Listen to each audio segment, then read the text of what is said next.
Hello everyone. So how are you, my beloved students?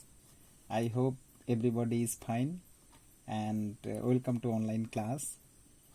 So today our topic physics, and you know that the liquid pressure in liquid, what we have started the chapters, and previous lecture we have completed some topic. So today we will just proceed further with the next topics. So students, if I will ask you, can you balance a car with your body weight? So the question is little bit awkward, means it's quite unimaginable that how to just balance a car, weight of a car, with your own weight, with your body weight. Is it possible? So maybe it's listen awkward, but these things happens. It can be happens. It can happen after reading this law, Pascal's law. Okay, then you can understand how pressure exerted by a body is transmitted and just converted into a bigger pressure. And that procedure used to follow in cars brake, means hydraulic machines, all the hydraulic machines. It can be hydraulic lift, hydraulic jack, hydraulic press, wherever. Okay, so students, today we will discuss about this interesting topic, that is Pascal's law. I hope everybody ready with copy, pen and books also, and just prepare the notes what in front of you. And just you know that Pascal's law has invented by the scientist Blaise Pascal.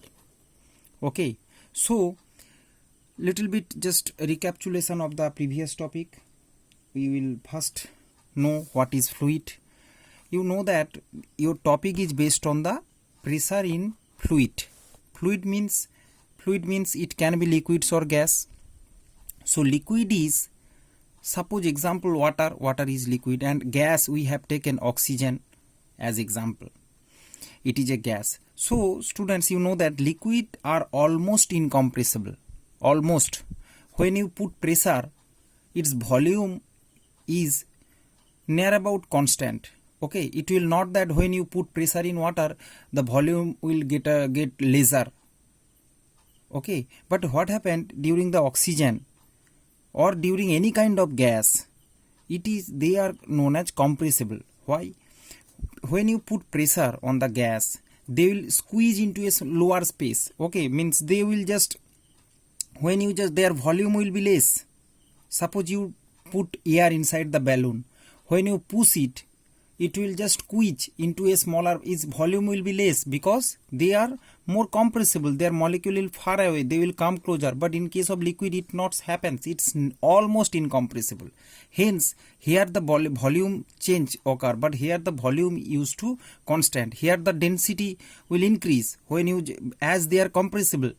But here, as almost incompressible, so their volume near about constant. Hence, we will talk about this law related with specially for liquid, those are incompressible. Okay, so be attentive students. For the fluid, but generally liquids incompressible, we will talk about this liquid not fluid, liquid incompressible and motionless in static equilibrium. Okay, means we will apply this law only liquid, those are incompressible and motionless in static equilibrium. In some book, in somewhere also you can see that this principle, gas also follow this principle, but in another lecture we will discuss about that. Gas also follow Pascal's principle, but law or principle, whatever you can say. But here generally the hydraulic machine, everything will just depend on the liquids, and we'll talk about the liquids. Okay, so that what will be our condition? Liquid incompressible and motionless. Okay, there will be, means it will be static, not dynamic. I have explained the previous lecture that dynamic pressure is different, another thing. Okay, when water flowing through a pipeline or separate, that are different. Okay, so what is the law? First read the law. What is law? Then we will just go with the explanation.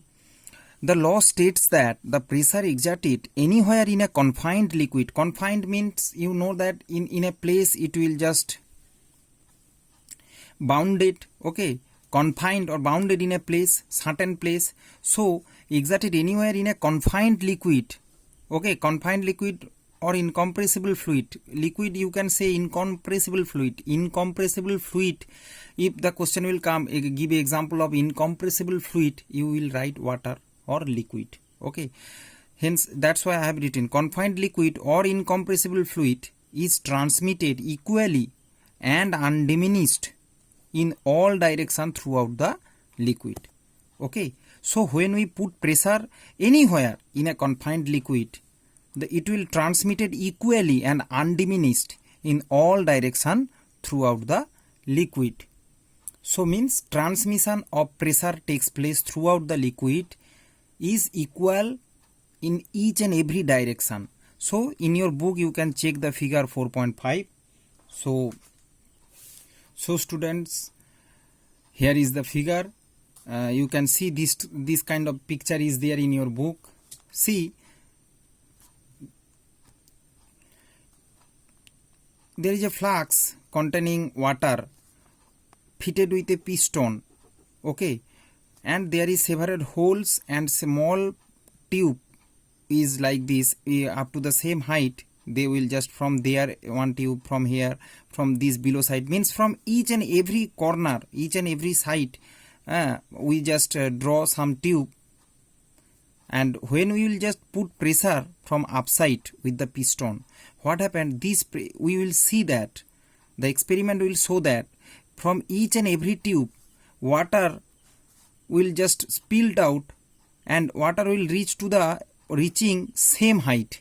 Understand, water reaching same height means it shows that the pressure what you are putting over here, a little bit pressure, you just put a pressure on this piston, so it will push the liquid. So it's not like that from these two tube water will go more up and this tube less up. It's not like that. Water will go, this pressure will just multiply or go each and every side equally. It will distribute equally. That's why the water spill from the upper side wherever the hole is there, wherever the tube is there started, but all the side water will reach to the same height, means water spilled up to the same height each and every side. So it shows that by this experiment we can say that the pressure applied in a confined, this liquid is confined liquid, incompressible confined liquid, that pressure equally transmit each and every side, each and every corner of that vessel. Okay, so this is the Pascal's law. Next video we will explain about the application of Pascal's law.